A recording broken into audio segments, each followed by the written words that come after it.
Hello everyone. I wanted to place this trigger warning in front of all of my videos for this series because it has to do with teen suicide and the attempt of suicide in general. If this is something that is triggering to you, please enjoy one of my other series. This one can get pretty heavy due to the content. So I do want you guys to be aware of that. I also want you guys to know that you are loved, you are enough, and you matter. If you are ever feeling that way, in a suicidal way or depressed or something like that, please get out there and get help. It's not about pride. To just put that, you've got to put that away.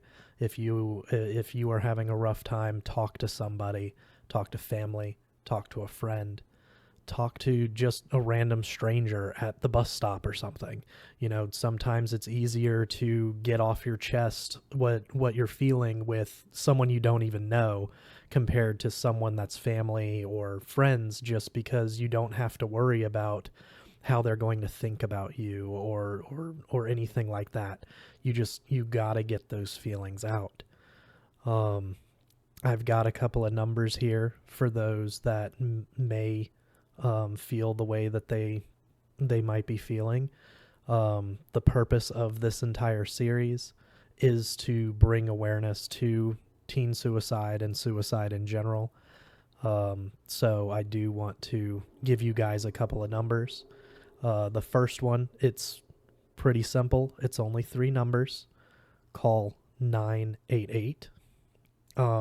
If you feel that your needs won't be met from a regular hotline because you might be a member of the LGBTQ plus community, another number that you can call is 866-488-7386. Stay safe, love each other, and help those in need. The world is better with you in it. Thank you. Now enjoy the episode.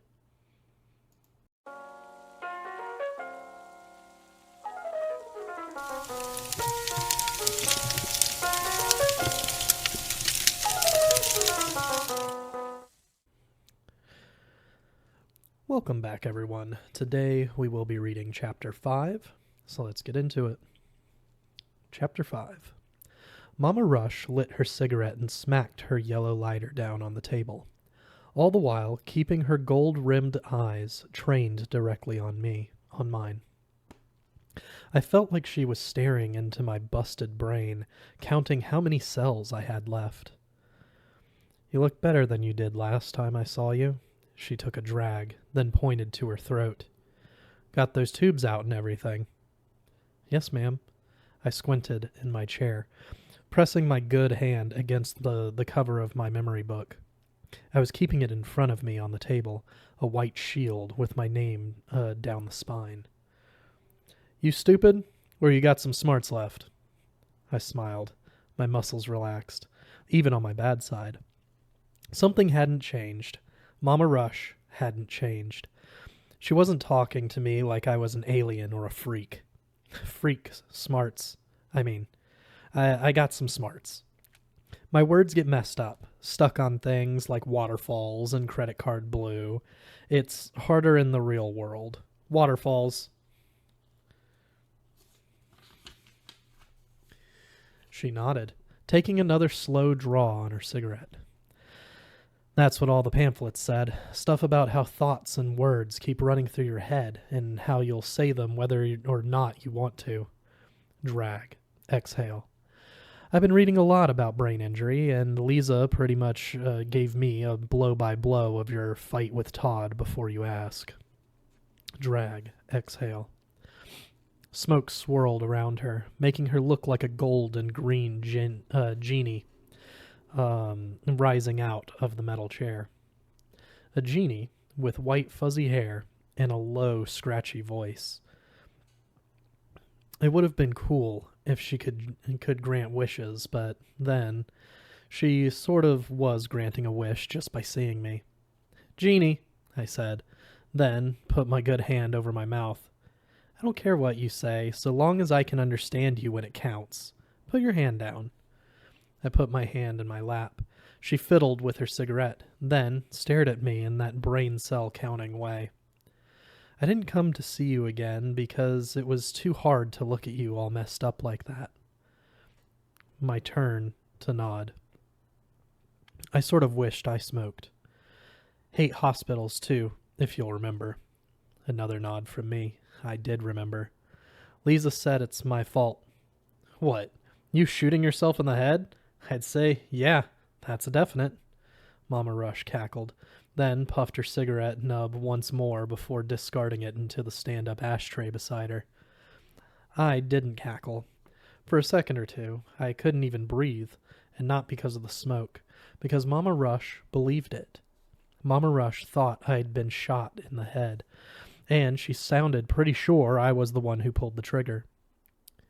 Mama Rush believed I shot myself. If she believed it, then I should believe it, right? But maybe she only believed it because everyone told her that was what happened. Okay, so I didn't have a car wreck, but somebody else could have shot me, right?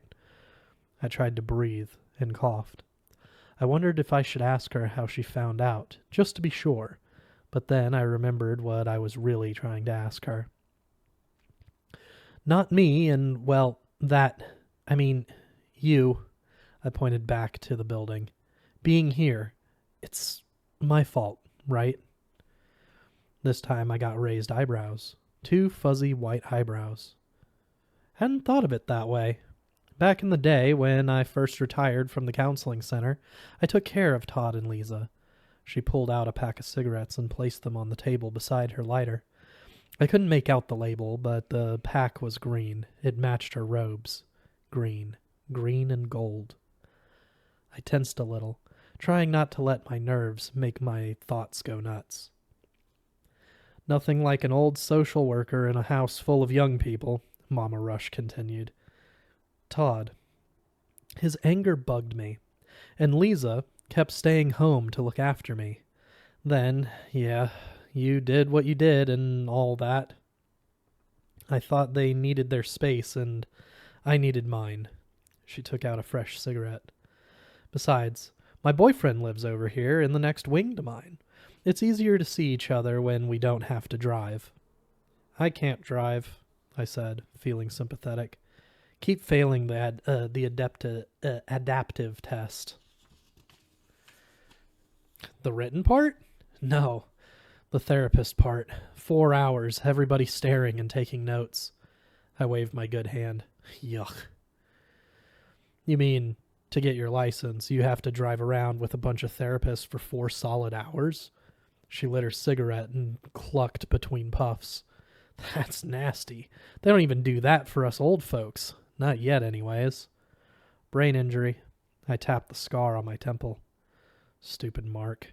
That's what I see. Your big, red, stupid mark." My finger rested on the temple scar. "Stupid mark." I agreed. If I really did shoot my own self in the head, that was, a definite, like she said. "So now, maybe since you got such a big stupid mark so early in your life, you won't need another?" I tapped the scar. 1. Moved my finger to the C scar on the other side of my head. 2. Then to my throat, to the healed tracheotomy hole. 3. Mama Rush let out another loud cackle. "Well, if you got 3 stupid marks, I'd say you're all through with stupid marks for a while." "All through?" I grinned, and only thought about my half-flat mouth for a second. A minute passed, with Mama Rush doing her impression of the gold and green genie with white fuzzy hair. "You going back to your school when the time comes?" "Green Rangers, yes." I grinned again. "Like your robes." She looked down at her colors and chuckled. "Yeah, well, listen, about school. Are your parents making you go to the same school, or are you just an idiot?" "Idiot?" I meant to say what, or why, It really was harder to think out of the world. Out in the world. Lots harder to talk. Pressure. Fuzzy white. Boy, do you have any idea? They did assemblies about you. 3 or 4 of them. Had doctors and suicide preventers and all kinds of folks talking to the kids. 2 others tried to off themselves after you. Did you know that? No. My hand started to shake. First the bad, then the good. I thought about Carrie Brandt hanging up on me, and me hanging up on Alan's mom.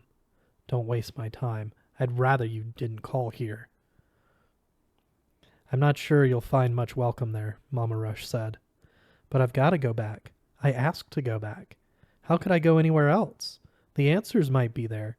People who knew me before I looked like this. I can do it. Up and forward. Oh, I see. You want me to give you platitudes. Platitudes? I was feeling like a parrot, wondering what she wanted me to say. The stupid mark in my right temple tingled. I pressed against the jagged dent, thinking for the 100th time. Too bad it wasn't a magic mark like I'd read about in books. At least that would be worth something. If it kept me from being stupid for a while, though, maybe it was a little magic at least. Mama Rush just sat waiting and smoking. A dark genie of knowledge who wasn't about to share a bit of wisdom with me. Smoking isn't bad for you. Is that a platitude? No, boy. Her huge eyes reflected disappointment. That would be a flat lie. I'm an ancient overweight black woman with hypertension. These things'll kill me, probably sooner than later. She took a drag and let out a slow plume of smoke. I watched it curl through the air, inching toward me until a breeze blew it to nothing. Smoke, plume, nothing. These things will kill me. I wished she wouldn't smoke them.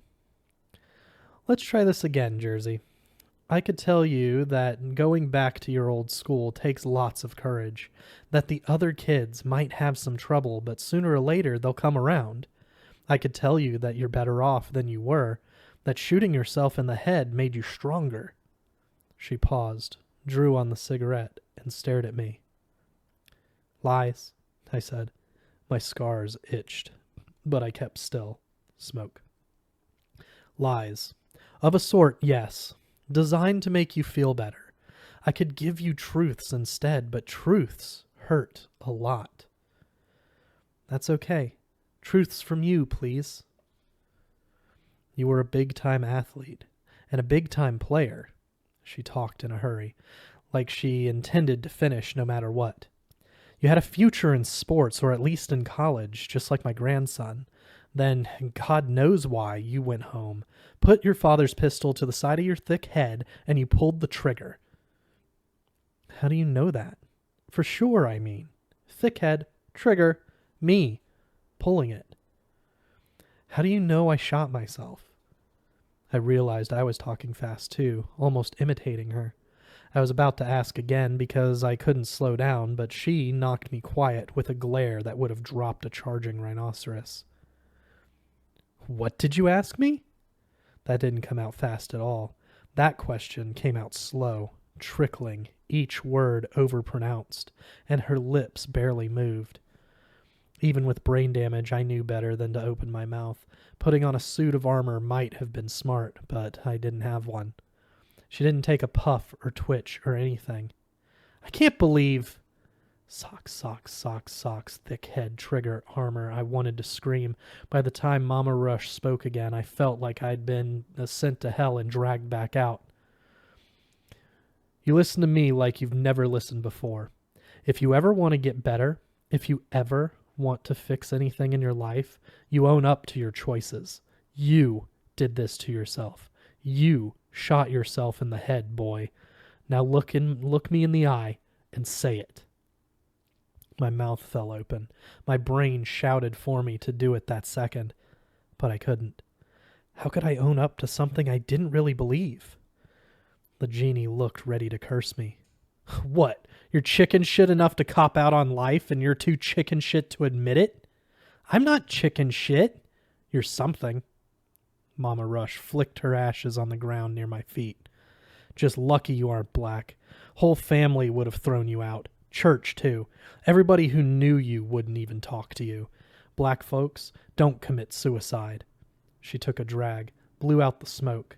Pat Parker, she wrote a poem about that after Jonestown. Black folks don't commit suicide. My eyes dropped automatically to the whiter than white skin on my arms. Maybe I was secretly black, since nobody but Lisa and Mama Rush was speaking to me, unless you wanted to count my replaced by aliens parents. They do, of course. Black folks kill themselves, I mean, but nobody talks about it. She glowered at me. You've got to talk about it. Before I saw you, I was thinking I'd have to tell you not to be so serious like you used to be, not to try so hard to be perfect. Now I'm thinking I need to say the opposite. You'd better be serious about this, now. She went right on glaring and waiting. I sighed, felt like I was prying out the words with a crowbar. Still, I said them. I shot myself. There. That wasn't so hard. I still wasn't sure I believed it, but Mama Rush did, and I said it. Okay, there's a start. You were an athlete, and before you got all crabby your sophomore year, you were popular. Then you shot yourself. Now... She trailed off, waiting again. She wanted me to tell her how I had changed. I knew that, but I was mad, and I really didn't want to answer her, like I had a choice. Now I've got stupid marks. I look like somebody took a hammer to my head. The left side of my body doesn't work. I can't see out of my right eye. No more sports. Mama Rush nodded slowly. I could tell by the way she drew on the cigarette that I was on target, but not hitting the mark yet. Leaving something out, aren't you, boy? Something more important than how you look. My left hand cramped. My fingers pulled into a fist because I didn't think about keeping them relaxed. I'm good at forgetting. That's an excuse. She flicked the cigarette into the stand-up ashtray.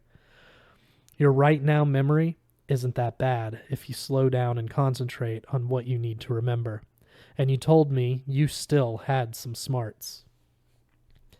This time my right hand made a fist. The anger came so fast my face burned, but I bit back a bunch of ugly comments. Going off. That's what they called it back at Carter. Brain-injured patients don't get mad. They go off. After a few seconds of breathing, I calmed down enough to say, the other kids might be mad at me, treat me weird and stuff, like Todd. A lot of them might not want to be around me. Mama Rush nodded. Like Todd and maybe Lisa, too. She went through a lot over what you did, but that's hers to tell you. And those boys you knew from football and golf and ROTC back before you got your ill temper and ran most of them off. They may have things to say, and the ones who talk to you, they're eventually going to ask the question. My breath came in a short jerk. I don't know. I really don't know why. She gestured toward my memory book.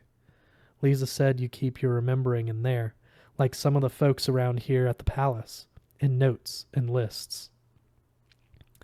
She read things. Lisa read what she'd picked up. Heat trickled across my face again, this time because of embarrassment. Snot, snot, snot, go off. But I didn't. I couldn't, no matter what. Not at Mama Rush. I shoved the memory book over to her. Raised, fuzzy eyebrows. Another slow lighting of a cigarette. She flipped open the book and glanced at things. After a few minutes, she pulled out one folded sheet from the pocket and laid it to the side. She even weighed it down with her lighter and pack of cigarettes. Then she handed the book back to me. Tell you what, boy, we're going to start right here. While I open my presents and lay them out on this table, you take that pen on a string attached to that white book, and you make me another list. A list of why. You understand? Possibilities. I made myself breathe slowly, try to think slowly. Not pragmatics, not platitudes, not credit cards or gins. Right. She tapped the piece of paper she had taken and weighted down. This is your to-do list from the hospital. It's good, but I think you have to make a better start.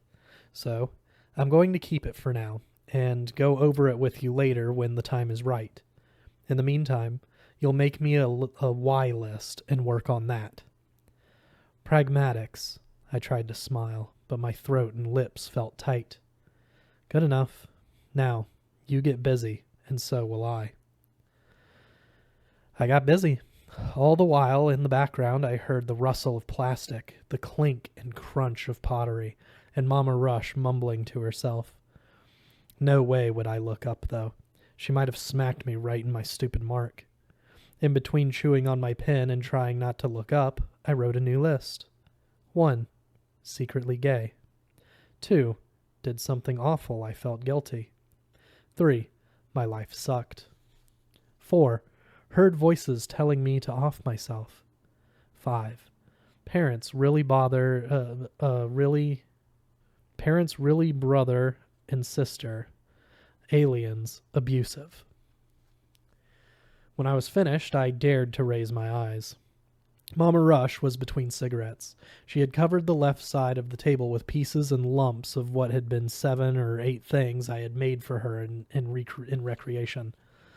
I recognized part of an ashtray, pieces of the trivet and ceramic flower pot, bits of a toothbrush cup, even halves of a really funny-looking pig that I had intended to be a bank.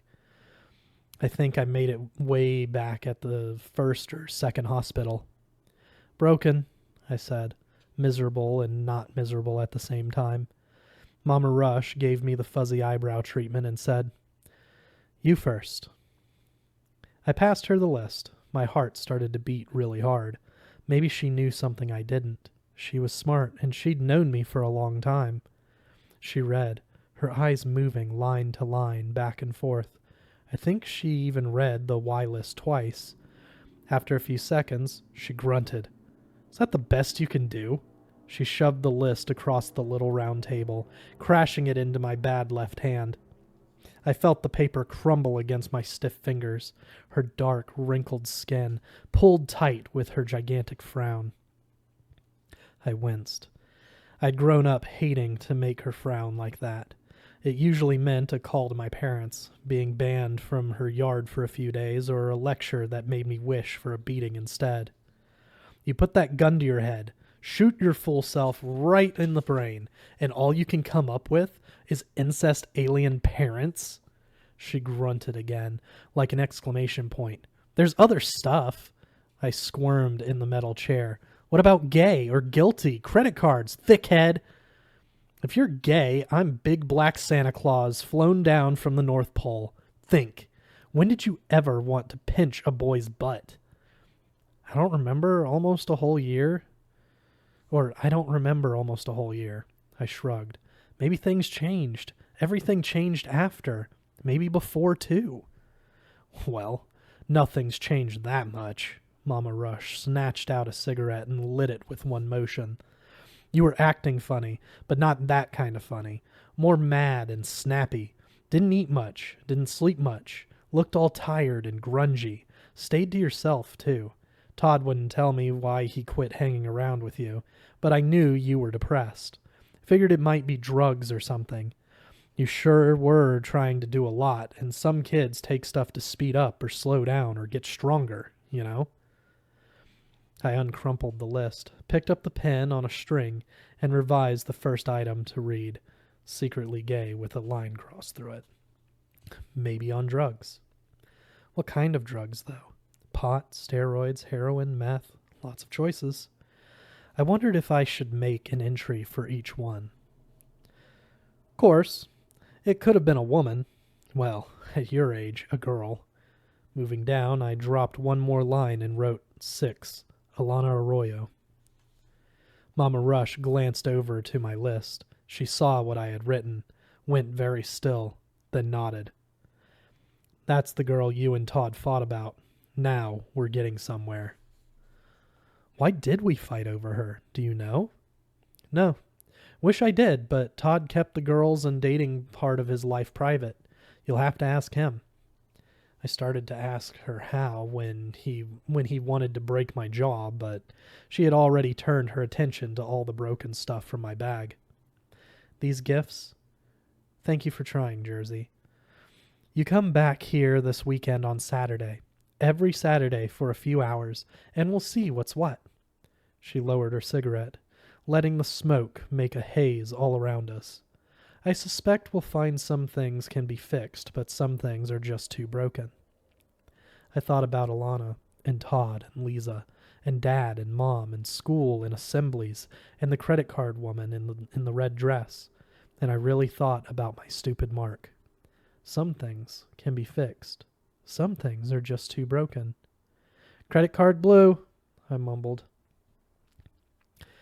Mama Rush took a deep puff and gave me a slow, solemn nod. That's it for Chapter 5. We'll see you guys next week with Chapter 6.